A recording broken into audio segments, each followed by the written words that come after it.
Hi, I'm comic creator Thom Zahler, and you are listening to the GeekCast Radio Network. Honey, it was a dream. Boy, I'm glad I shared that. Hi, I'm comic creator Thom Zahler, and you are listening to The Pull Bag. You've just jumped inside The Pull Bag. Join TFG1 Mike and the rest of the comic crew here at the GCRN as they make their great escape into comics. From DC, Marvel, and Image to IDW, Boom Studios, and Zenescope, we have everything right here. We cover things like Transformers, He-Man, superheroes, TMNT, and Radiant Black. Yeah, we have all that and so much more. It's all inside the Pull Bag here on the GeekCast Radio Network. So, without further ado, it's time to talk about the comics we're reading right now, here inside the Pull Bag. Hello and welcome to the 578th episode of The Pull Bag. I'm your host, TFG1 Mike, and today is a special interview. Now, this is not normally what the plan was going to be, but since my good buddy in comic reading with the TMNT from IDW Publishing, Joe Reed, can't find his comics, unfortunately, or can't, it's a whole thing, folks. But the Turtles comics will return. And we also have a G.I. Joe Special Missions episode that was already pre-recorded. But today, folks, because out of the blue, somebody messaged me and said, shh, don't share this yet. And I'm like, if that's what I think it is, you're about to give me a heart attack. Holy crap. Today, I welcome back for the first time since 2017. Let me make sure I get this right, because it's funny, folks, because 10 years ago in 2015, in September, I remember this without even looking at the website, even though I have both interviews pulled up. September 12th of 2015 was the first time I got to interview this person. And then sometime in August of 2017 is when he gave us his warning label. Oh, boy. So basically, this new interview, X number of years later, is falling between all of that. But yeah, you know him, you love him. I welcome back cartoonist, writer, artist, all-around awesome guy, Mr. Thom Zahler. Hey, how you doing? Yeah, I'm surviving. That's surviving the best I can, I guess. How have you been, sir?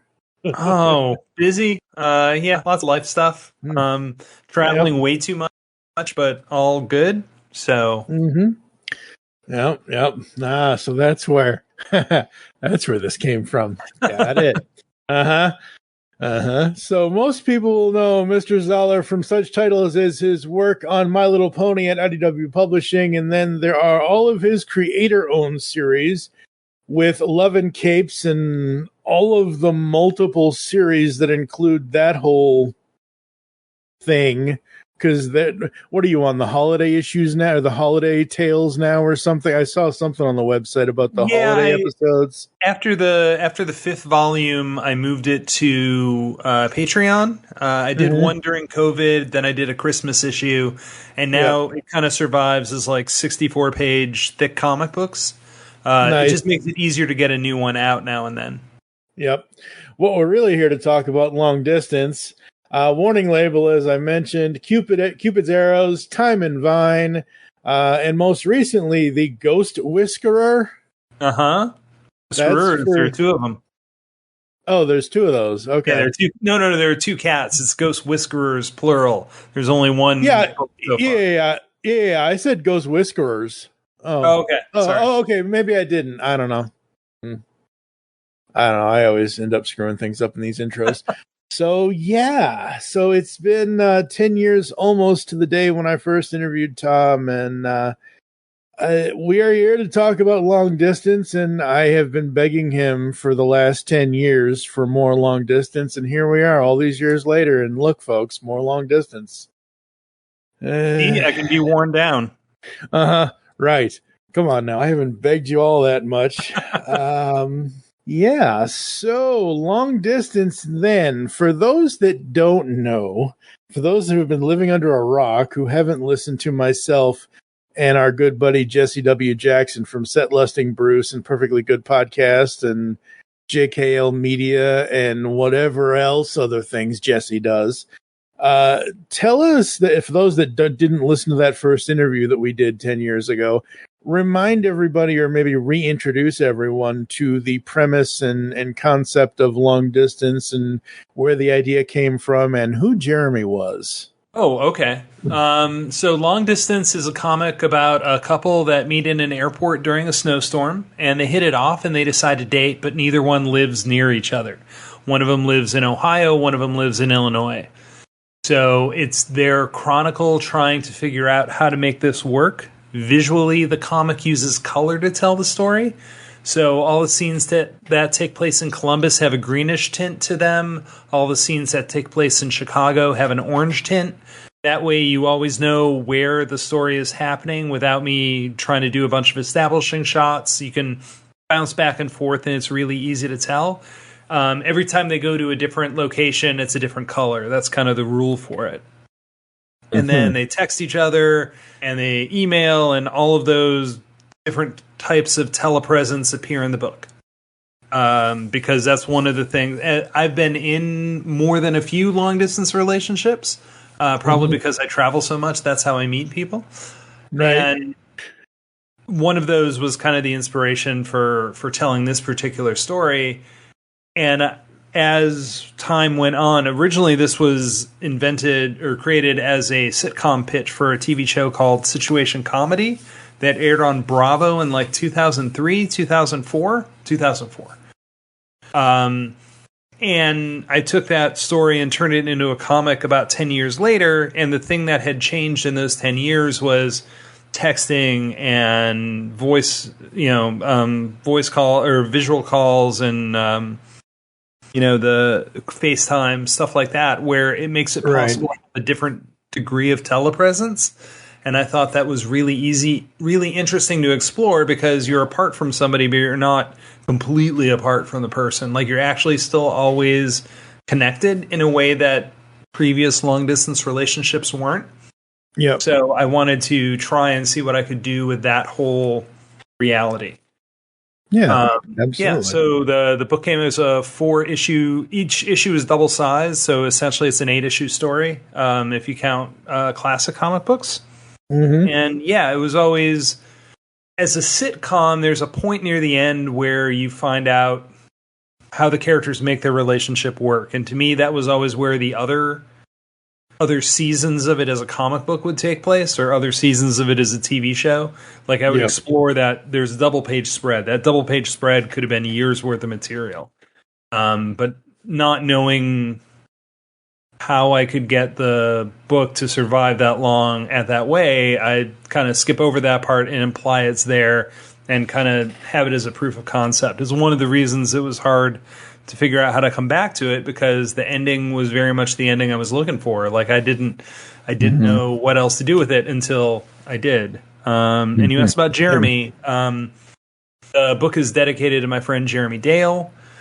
He passed away in 2014, I think, 2015, and all blur together.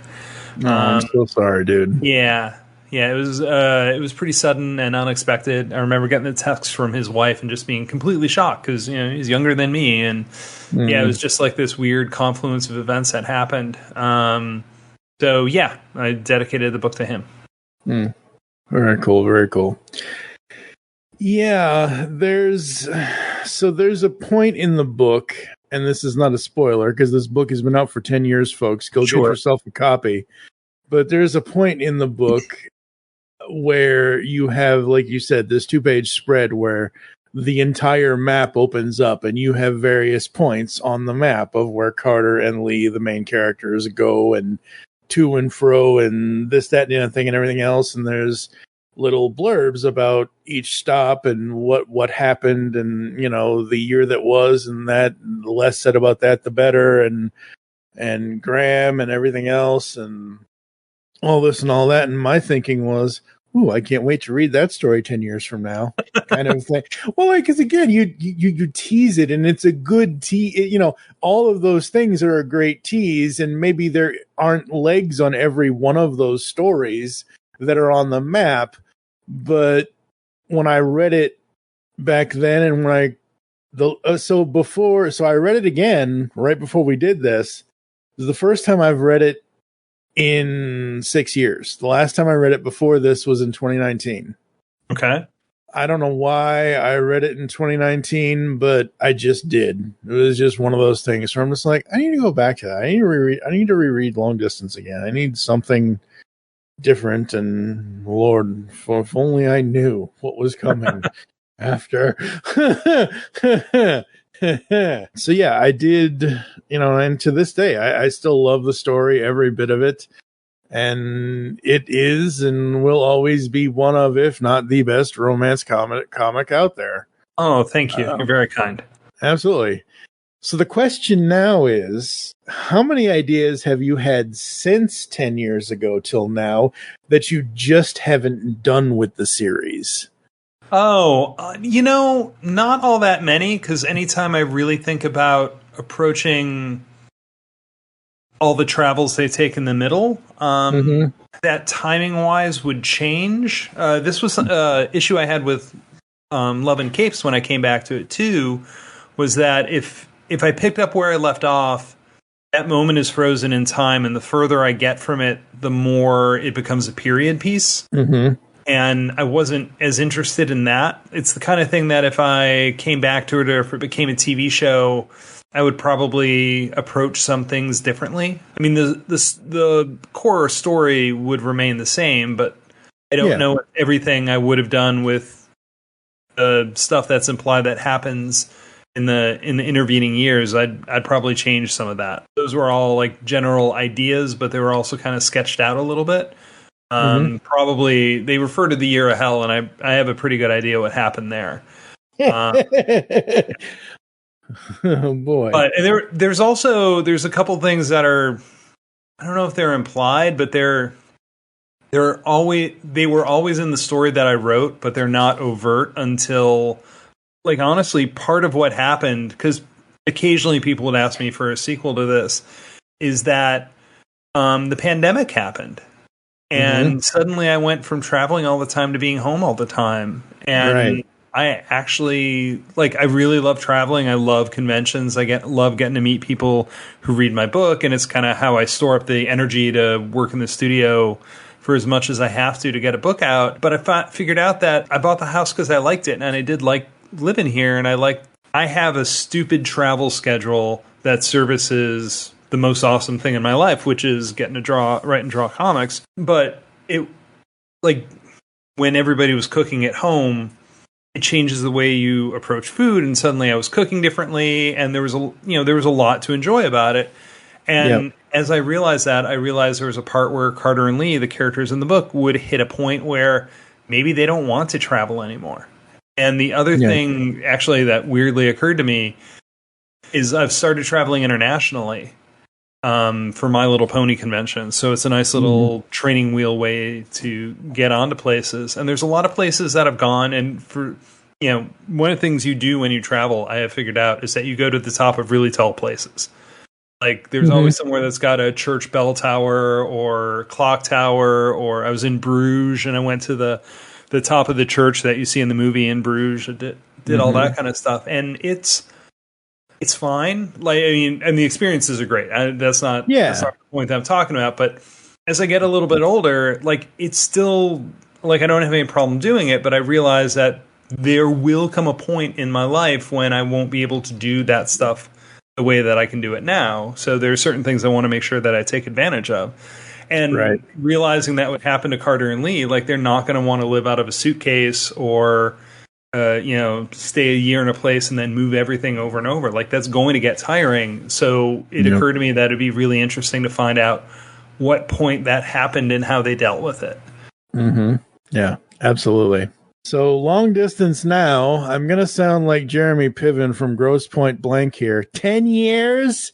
10 years? Long Distance. The Travel Miles Club is 20 new pages of Carter and Lee's adventures.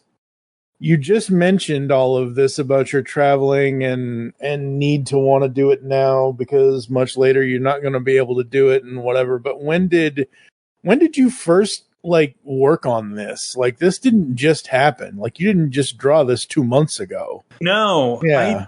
I had the idea It was percolating last year. Maybe the year before. I remember talking to my publisher about it in April of 24. And then I actually did an artist residency at a place called Chateau Orquevo in the south of France in January, which was this awesome magical experience. And I'm going to try to do more artist residencies because it was so awesome. But what being away allowed me to do was focus, and I wrote and drew the 20 pages while I was in France. So I was working at Chateau, and I drew the book there.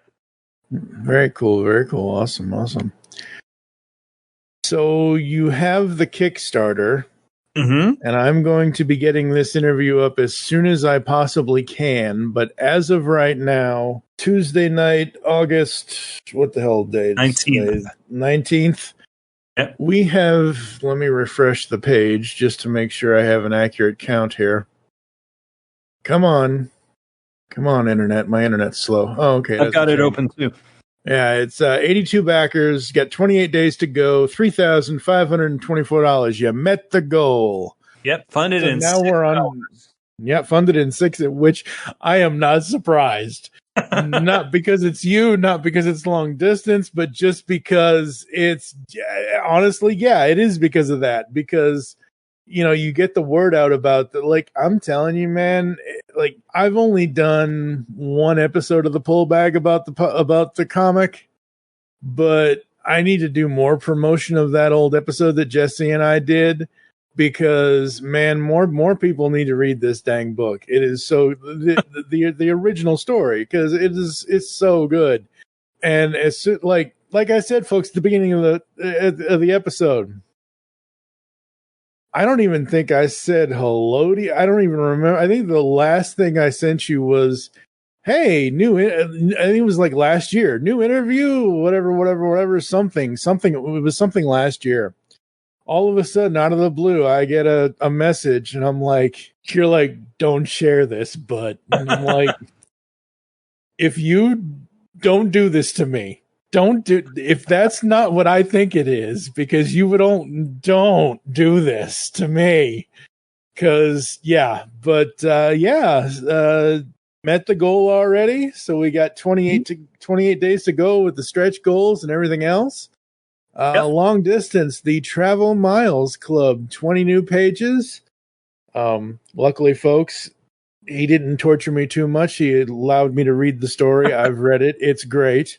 I'm not going to say a damn thing about it. The only thing I will say is thank you for making Sydney the most important part of that story. Well, I thought you would like that. Well, I forget. Was it a birthday present, or did I buy that from? I don't remember. So years ago, this might have been a Patreon commission or something. I think I owed you a commission. But I don't remember.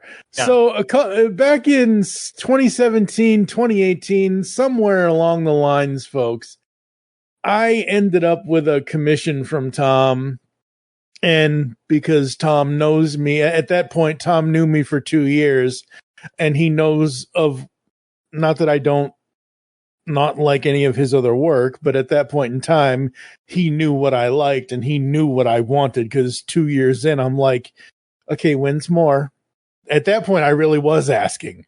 I'm like, okay, when's more? Like, really, I remember asking a couple of times in 2016, 2017.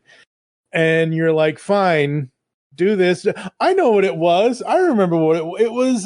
Small Business Saturday that year. Oh, okay. It was a Small Business Saturday. That's what it was. Yeah. And you drew me a Carter and Lee in Sydney, Australia, with the opera house in the background, and they've got their arms up, or she's got her arm, or do they both have their arms up in the air? I don't remember. I can't see it. It's back in the back there. But she says, frequent flyer miles, baby. And I'm like, oh, cool. Very awesome. Yep. And before you had even offered to show me the new story, I asked you, I said, so does Australia come in at any point? Just out of curiosity, considering that print from X number of years ago. Little did I know, it's I can't say what it is, folks, because you're just going to have to read the story 28 days from now. But yeah, no. So let me get back to the questions here and off the Kickstarter page. So the next part of the questions is this is a future question. How many miles can we travel in the long distance club? Is this just the first leg of the next flight of the blues?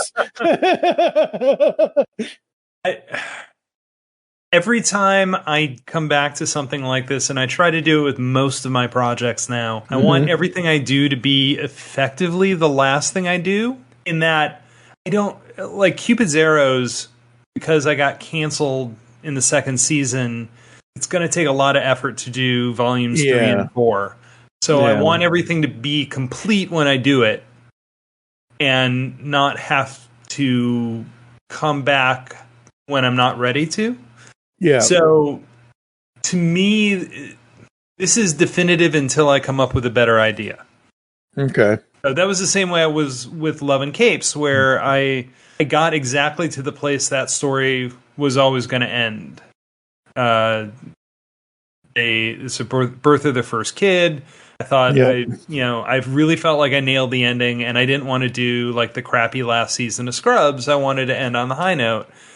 But I never, to keep sub-referencing, I never wanted to do that Sarah Michelle Gellar, there's no way that I'm ever going to do this show on the WB or on UPN kind of thing. Like, I was never going to say I would never come back to it, but if I came back to it, it'd have to be the right story. And Greg Weisman, who does Young Justice and Gargoyles, is actually a fan of the book, which blows my mind. And he came up to me at a show and asked really conspiratorially, because I thought he was going to ask about something else. And he says, "Are you ever going to do more Love and Capes?" And I'm like, "Well, I would, but I don't know what to do." And like, there are these problems with the story that I can't work out. And I don't need to come back to Love and Capes. He's like, "Well, I got an idea." I'm like, "Okay, tell me your idea, Mr. Young Justice." And then he told me an idea, and I'm like, "Oh, crap, that solves all my problems." And I figured out the next 5 pages, like in the next hour, and I'm like, "Okay, well, I guess I'm coming back."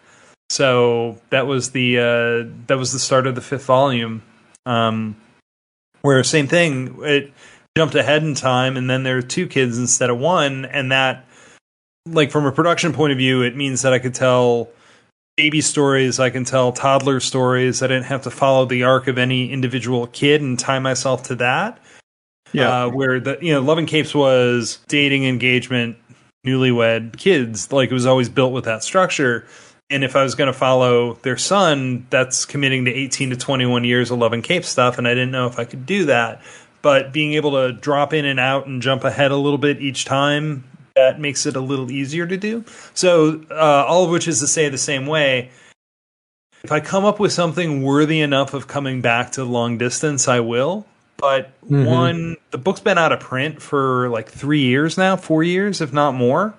So the fact that working with Rocket Ship Publishing, I'm able to get the book back into existence, that's really important to me. Cover's much better. I don't know what I was thinking the last time. The cover's much better. Production's going to be great. There's going to be a hardback version. I think we're talking about if we hit the right number, I'll actually put the original sitcom script in the back of it and then the new 20-page story. So there will be a lot of stuff to it to make it worth being, a really good collector's edition of the book that I did 10 years ago. Mm-hmm. Very cool, very cool. I don't think the original trade paperback cover was all that bad. It's not bad, but when I look at the new one, I don't know why I didn't do that one first. Well, because the new one is, you're talking about the green and the orange one, right? Mm-hmm. Yeah. That's because that is specifically just Carter and Lee with the background of where they are from. That isn't them. The way I look at the original cover is they're connecting on the map. They're making a connection over their locations because it is a long distance. Right. I think that because the original idea was them on like a stony relief map. Yeah. And like I was really worried about selling the initial concept of the color changing, and since they were putting them on the map made it difficult to do the colors because I couldn't. I had to show enough to make the map work, but by the way the book's set up, that every place should be a different color, and Indiana gets in the way, as happens to them in the book. So doing something that was a glorified new version of the original 4 covers, and technically the 5th, because earlier this year, end of last year, I put a digital version of Long Distance up on Kindle on Amazon, because now that I have the rights back, I can do that. And that I did a new cover for as well. Or actually, I take it back. I didn't do a new cover. I recolored the original cover, because each cover had the 2 of them separated by distance and different colors so that the covers would read different. So that wasn't using the canonical colors of the comic book. It was using just different colors so you knew what was going on. And I think it worked much better with the second version that I did. I'm really happy with the cover. It's got good movement. I've learned how to draw marginally better in the last 10 years. So come on, now. As an artist, that's the thing. I'm proud of work that I've done before, but I always want to be getting better. Like if I look at something I did 10 years ago and that was the peak of my talents. Like that, you're heading in the wrong direction. Well, no, it wasn't the peak, but that's where let's just say specifically to this story, that's where it started. Oh yeah. And that's for you as the creator, for you as the artist of the style, that's your starting point. That's your guide to, this is what I didn't like, this is what I did like, let's take this, and this, and let's improve upon it. Kind of a thing. So speaking of writing and artistic style, how would you define your writing and artistic style? Oh, my writing is very sitcom play, Aaron Sorkin naturalistic. I really love dialogue. I try to rein that in so I'm not leaning on it, but it's my favorite thing to write. So they're both very deft and wordplay and Gilmore Girls like. The art has been a progression. When I did Love and Capes, it was very much animated DCAU animated universe style. So Long Distance started my tradition of still cartoony, but slightly more realistic, slightly more grounded. I still try to... With Love and Capes, there was an initial rule that I had that everything was inked with a French curve. So it was one of the ways I put energy and pop into the backgrounds, was to keep everything a little bit like off-center or, just more natural. And Long Distance was like the middle ground with that. Like there are structures that are drawn with a ruler. Long Distance is also the first book I did completely digitally. So it was the, ruler tool in Clip Studio. So it lives in a little more of a grounded physical universe, but it plays to the strengths that I have as an artist with keeping things kind of light and bouncy and cartoony. And, the big thing is that the characters in Love and Capes have those DCAU eyes, where the guys all have dots for eyes and the women have larger eyes. And this, they're everybody's built on the same structure. Like I took all the stuff that I would have changed about Love and Capes potentially and changed that in Long Distance. And this has been my pretty well de facto style from this to Time and Vine to Cupid's Arrows to a Warning Label. Not in that order, but yeah. Right, yeah. Very cool, very cool. So the evolution of your style, are you happy with the evolution? I am. I feel I keep trying to figure out like guardrails, but I also try to figure out ways to push it in each one. Like it's not that I'm trying to do that like milk call Disney house style, but I like how the first 20 Disney films all look like they were drawn in the same style, and sometimes I have trouble figuring out exactly where those boundaries are to have characters interact with each other. I do like stuff on the slightly more realistic scale. like one of the problems with Love and Capes was that it was hard to draw a glass that would look right in Mark's hand and look right in Abby's hand. Like you had to make concessions to the universe that way. Love and Capes has probably changed since the initial book 2. It's very, I always think of Charles Schultz's Peanuts, where if you look at the strips from the 50s, they don't look the same as the strips, from the 90s. But nobody ever complained. Like it was just him figuring out how to draw the characters. He didn't, there's stuff you figure out and change along the way. It happened to Superman, it happened to everybody else. So I see that in Love and Capes, but I've never had anyone mention it to me. Same way with, and it has been exploring that post Love and Capes, the long distance style and everything that I've done since then. But long distance had the special color palette, which was a different story choice. When I got into Time and Vine, I was trying to use the color palette to just color time different eras. When I did Warning Label, I did the limited color palette because they let Webtoon like the long distance palette, but I didn't want to repeat it. Right. So, and that also was my first web comic, and it was a different format with the infinite vertical scroll, and everything was built on, all the panels are the same size. And then when I got into Cupid's Arrows, I started playing around a little more with that scroll format and the things you could do with it. Ghost Whiskerers, I started bringing in textures, trying to make it look like it was drawn on paper that had tooth to it. So every time I come up with a new project, even if the general drawing style is similar, there's always some other challenge I'm throwing in there, to something to explore, something to become a new tool in my toolbox. Very cool, very cool. So the promotions for Long Distance, the Travel Miles Club, is currently going on now for the next 28 days for the Kickstarter, even though you already met your goal. Like we said, there's a bunch of stretch goals, folks. Head on over there. The link will be in the show notes. For the Kickstarter, I will also link to Tom's website as well. You can get all his social media stuff over there. What else have you got going on? Anything else you want to promote or anything like that? Oh, let's see. Ghost Whiskerers is my other new book that came out in January. It's about a boy and his 2 cats who see ghosts. That kind of got buried a little bit because of all the Diamond stuff that happened. So yeah. I want to point people to that. Cupid's Arrows Volume 2 just came out through Rocket Ship. I'm going to be drawing Angry Birds or Rocket Ship as well. So cool. When we wrap up here, I'm going to be drawing another page of that.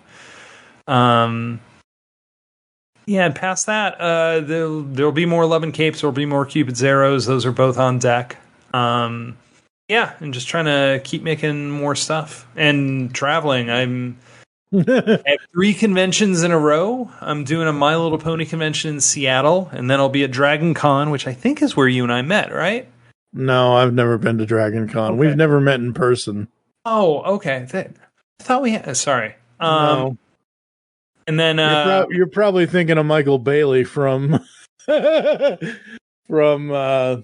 Fortress of Bailey podcasting network or whatever. We've never met in person. Possible? Yeah. Yeah. No. Yeah, and then I'll be in Germany for a My Little Pony convention the week after that. Very cool, very cool. Yeah. Awesome. All right, folks, that's Long Distance, Then, Now, and the Travel Miles Club and all that good stuff. Like I said, the link will be in the show notes. Head on over to the Kickstarter campaign, even though it's already fully funded. Get on over there, get whichever tier you prefer. Check it out. You can now get the entire story, including the 20 new pages of the Travel Miles Club. I'm telling you, folks, you're going to love this book. And if you don't, you have no soul, and you're wrong.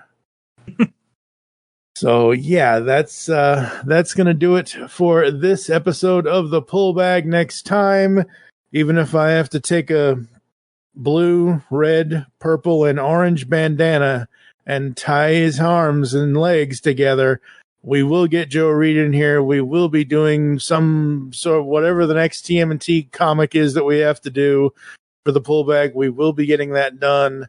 So that's what's coming up here next inside the pull bag. You can follow me on social media. I'm at TFG and Mike on Twitter. Yes, real people still call it Twitter because, you know, a letter is just a letter. A letter is not a name.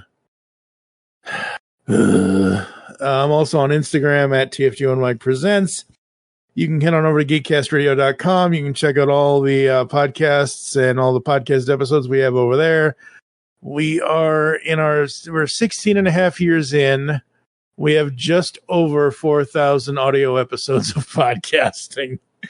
16 and a half years. Yes, folks, I am a machine. But it's not just me. It's Steve Megatron. It's Optimus Solo. It's a bunch of other people that do podcasts with and for us as well. So yeah, make your great escape into comics and unleash the geek in you, and we will catch you next time here inside the pull bag. Warning sign number 3, spontaneous vocalization. I go in there and I figure, okay, if I sell them, if all goes for crying out loud, that's fine. But could we cultivate it another day? Because we're in errand trouble something. Some words that go right there. I just spoke to Sophie. I blew it. I blew it with you. That's the reason for Hyman. What? You've just heard the latest episode of The Pull Bag, the GCRN's first comic review and discussion podcast. There are several ways to get in touch with us and leave feedback for the show. You can visit the website, geekcastradio.com, where you can comment on the episode and all of our different podcasts. You can rate and leave a review for the show on iTunes. Be sure to leave us feedback. Become a fan of us on Facebook, facebook.com/thepullbag. Send us an email, feedback at geekcastradio.com. Follow us on Twitter at thepullbag and at geekcastradio. So until next time, make your great escape into comics and unleash the geek in you.